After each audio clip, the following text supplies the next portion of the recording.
Today on Quays News. We investigate how poor housing is affecting the North West. The Women in Comedy Festival comes to Manchester. And we review the new Ken Loach film, I, Daniel Blake.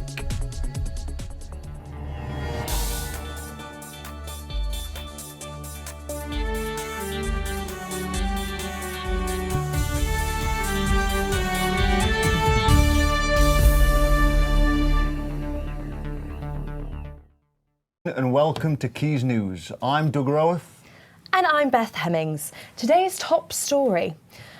Fresh statistics have shown that almost half of homes in the North West don't come up to scratch. There are now concerns that this is leading to people losing their lives. Our reporter Charles Creasy has more. Manchester, the North. Abundant housing, the land of milk and honey. Or is it?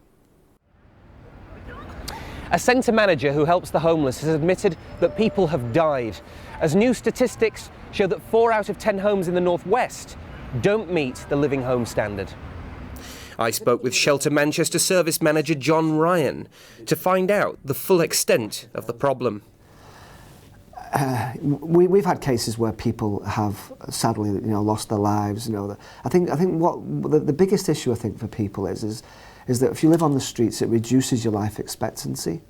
If you're living in bad housing, that affects your life expectancy as well. So, we're talking about people who may have, 10, 15 years potentially knocked off their life because they're living in poor conditions. What I can say is that successive governments have not put enough money into affordable homes. I would like to think that this government or any other government would put the money in to the affordable homes and making sure that enough homes are built so that everybody, whether they be in Manchester or wherever in the country, can access a home that is affordable. So whether that's a home to own or a home to rent, that it's affordable. That's a really big, that was the biggest thing that came out of our living home standard. And 4 in 10 people don't meet that standard. A high number of those are people who, as I said before, are making really, really difficult choices, whether to put food on the table or whether they can pay the rent. We went to find out what people in Manchester think about the state of housing in the North West. Certainly the city areas, I think they need a lot of improvement. But it's happening, I think, in Manchester and around. And given time, I think it will do. Lower class, but I think there's a widening in the section of the sort of people that can afford things and people that can't. And I personally think that's not right. So it doesn't surprise me. With Shelter and Ipsos Mori defining what constitutes a livable home, at least some of us can sleep easy tonight, even if it's just 6 out of 10 of us. Charles Creasy, Quays News. The Manchester Women in Comedy Festival returned this month for its 4th consecutive year. The festival has already been making great strides in being named one of 2016's Festival Picks of the Year. Emma Butler reports. With only an estimated 10% of successful female stand-up comedians in UK comedy, the Women in Comedy Festival was inspired to create a platform for female comics. The festival was founded by Hazel O'Keefe to celebrate women in the comedy profession. It presents an opportunity for budding comedians from around the globe, with acts travelling from America and Sweden for this year's event. So the Women in Comedy Festival is an annual festival. We're in year 4. At the moment it's running, as you can tell by the bags under my eyes. We started on Thursday. We had the launch night at the Frog and Bucket Comedy Club. It was an amazing night, it was full house. We had Susie Ruffle, Jen Brister, Angela Barnes and Kerry Lee. And we've now done 20 shows and we've got about 80 more to go. So basically it's a celebration of female comedians. It's an opportunity for people to network, meet each other, a platform for gigs, getting feedback, and just a good laugh really. The festival began last Thursday and will continue at multiple venues in Manchester's Northern Quarter until Saturday the 30th of October. I went down to one of the shows and spoke to comedian Lauren Patterson about her thoughts on the festival. I think the festival is a really good idea because, I think there's definitely attitudes towards women in comedy are definitely changing, but I also think there's still a little bit of a stigma attached to it, which is really annoying, especially for from a performer's perspective. So it's so good to have a festival that is just for women and to kind of put it out there and be like, yes, women are funny, look how many are funny, and to have lots of good shows to pick from. Because I think a lot of people's problem is they see one woman on telly who they don't like and they make the perception that they don't like any female comedy. So to have a whole festival and like 100 shows to pick from, they'll definitely find something they like, and I think it's great for women and for comedy in general.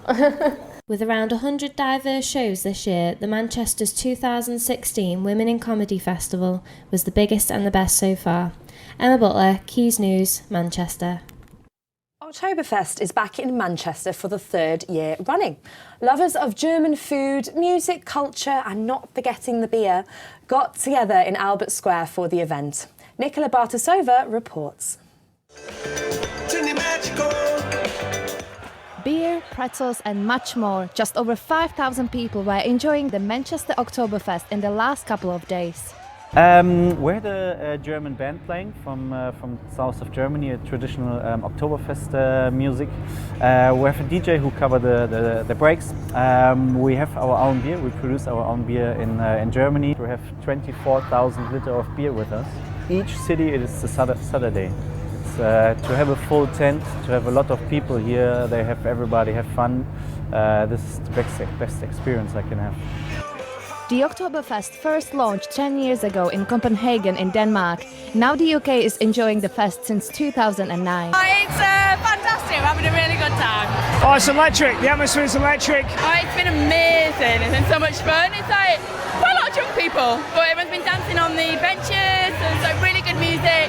It's very good, everyone's having a great time, a few beers, there's no fighting, everyone's happy. And when you have the Spice Girls, you can't really go wrong. And what about your beer? It's very nice. I'm trying to slow it down because you drink a 2-pinter as quick as you drink a 1-pinter, and that's never good.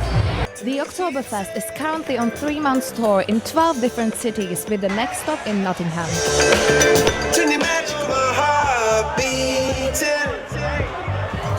Manchester Oktoberfest definitely gets you into the right spirit, and with a lot of great music and fun, German beer has certainly been #1. Nicola Bartasova, Quays News. Now, you may have heard about Tube Chat, the badge that encourages strangers to talk to each other on public transport. It was originally tested in London by Jonathan Dunn, who offered free badges to commuters. Victoria Kalu and Vanessa Akpan went out to find what would happen if it came to our very own Manchester. Today we're here in the northwest of England to find out exactly what the Manchester community think of Jonathan Dunn's Tube Chat idea. Tube Chat went viral after many went on social media to express their reactions. Let's find out what you think. What's your opinion on Tube Chat? I think it's a great idea, especially because nowadays people are like constantly on the phone. So it's just like, it's a new way of meeting people. What she said. Yeah, I agree with her. Yeah, I think it's really good, yeah. Would your family and friends think if you met someone on the tube wearing the Tube Chat badge? My mum would just think, what's wrong with you? But then, that's just because she's old school. But they wouldn't think of anything of it, just normal. It's just, you just approach somebody. It's sweet. How would you react if one of your children came home and she said she met someone that was wearing the Tube Chat badge?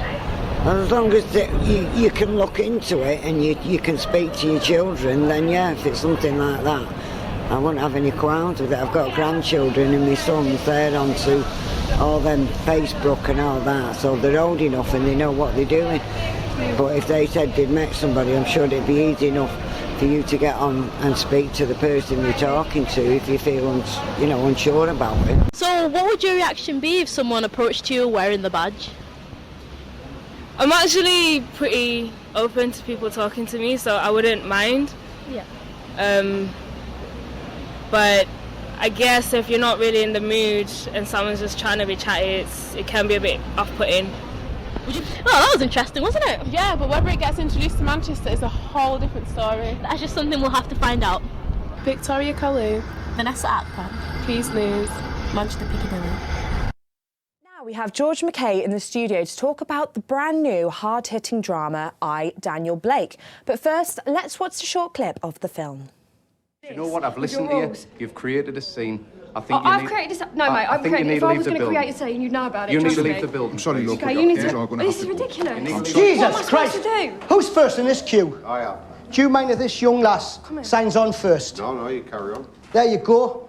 Now you can go back to your desk and let her sign on and do the job that the taxpayer pays you for. So what political issues did you feel that the film raised? Well, as you said before, this film is the latest film by Ken Loach, Yeah. a director known for his social commentary, and this is very much in that ilk. He is saying here about the benefits system, the Department for Work and Pensions, and the way that the benefits system perpetuates this dehumanisation and demoralisation of the poorer sections in society. But what he also says as a flip side to that is the community that is present in the poorer society. So this film revolves around a 59-year-old carpenter joiner who suffers a heart attack, has to try and work his way round through this benefit system and befriends a single mother who's come up from London and is also trying to figure out how to get the benefits that she so desperately needs. Yeah. It's very biting, it's very hard-hitting, and if you don't leave the cinema angry, I think he's not done his job properly. So do you feel, for you particularly, that these issues were raised successfully? I think the issues were raised successfully. Parts, as a film, parts of it don't necessarily work. Some of it doesn't quite hit home properly. Right. He is very good with his camera work. It's simple, which draws the audience into believing so much more that it's a real circumstance. Right. But pacing works, camera work works, but does it always quite hit home as an piece of entertainment? Not necessarily. Right, OK. Well, Ken Loach is renowned for using more independent actors as opposed to these big Hollywood starlets. Why do you think he does this? Again, I think that plays into the sense of realism that Ken Loach is driving for. Relatable. Yes, exactly. If he were to use Benedict Cumberbatch or Leonardo DiCaprio, it wouldn't quite be as real, as gritty. Yes. So I think that's what he's going for. These unknown but really very, very good actors. Yeah. You've got Hayley Squires and you've got Dave Long. They really do bring this sense of grittiness. It really is very, very good film. That's very, brilliant. So how many stars would you rate it? It's a 4, I think. A 4? Yeah. Well, that's not brilliant. quite far off a 5. Well, but a that's 4. still a very good rating. I think so. Thank you so much, George. Thank you. And now, do you need to whet your appetite before the Great British Bake Off final tomorrow? Salford had its own mini homemade pie contest at the weekend. Rachel Williams went to get a slice of the action. Take one community orchard, add various apple-related games and activities, sprinkle with Salford residents and bakers, pour in 11 homemade pies, mix together in Ordsall Hall, Salford, and bake throughout the 22nd of October. This is Salford's first community orchard pie contest in support of Apple Day celebrations. Organised by Helping Britain Blossom, activities included the longest apple peel competition and a bicycle juice press. But the Apple Day celebration isn't just a time to enjoy delicious juice like this. It's also a time to look at more pressing community issues. For me, working in orchards and bringing communities together, it's so much more than just about the fruit and the trees. I think we really want to see as an organisation communities seeing their orchards as venues, so it's a venue for activity. So yeah, today that's juicing, but tomorrow it could be a concert, it could be a play, it could be a teddy bear's picnic. We just want people to come and have access to their local orchard year round. The day ended with a pie competition judged by Salford's Angels and the city's ceremonial mayor. Very important because it brings people together and it helps them to realise what they can do. 4 prizes were given out, included Best Ingredient and the Soggiest Bottom. Mary Berry, eat your heart out. Rachel Williams reporting for Quays News. Over the weekend, Salford Science Jam took place at Media City as part of the Manchester Science Festival. The exciting programme has something for all ages, from virtual reality to Lego robots, a forest display to a sensory sound pit. Scientists collaborated with artists to engineer a creative explosion of fun and learning. We have more from the Manchester Science Festival on Friday at 4 with a special programme. Now that's all from our show today. Make sure to like us on Facebook. That's goodbye from us.